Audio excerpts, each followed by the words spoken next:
Moving on to the next questions that are obviously relating to this kind of rolling conversation that we're having. I remember when I first started out in market research, I did a sort of map of the market research industry and kind of who was connected to who and who owned what and so on. And that has really changed over the last 4 years since I started research for gaming until now, where there's lots of bigger agencies buying up the smaller agencies. And those smaller agencies may be able to continue to grow under the wing of an agency, or sometimes they just sort of get a bit sort of swallowed up.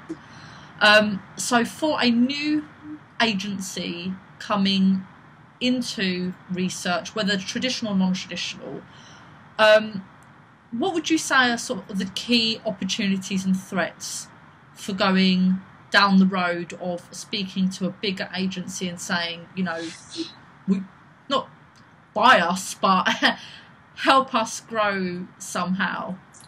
I think it's unlikely that you should rely on somebody else to help make you grow, unless you just have a really close friend who's running a larger agency and wants to do, you know, business with you. I've been told that the key for every new business is to have an exit strategy. Right. And the exit strategy should be, how big, you know, do I want to be at the point where I'm willing to sell?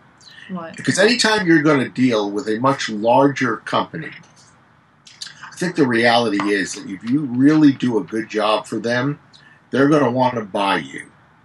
And you're smart enough to realize that that the better job you do, the more likelihood there is that that's going to be the case. And so it's a matter of, you know, how far do you think down the road that's going to be? It might even be something you want to bring up to them, you know, right at the start, just to kind of let them know, hey, you know, if this really works out, you know, this could work out for both of us that way.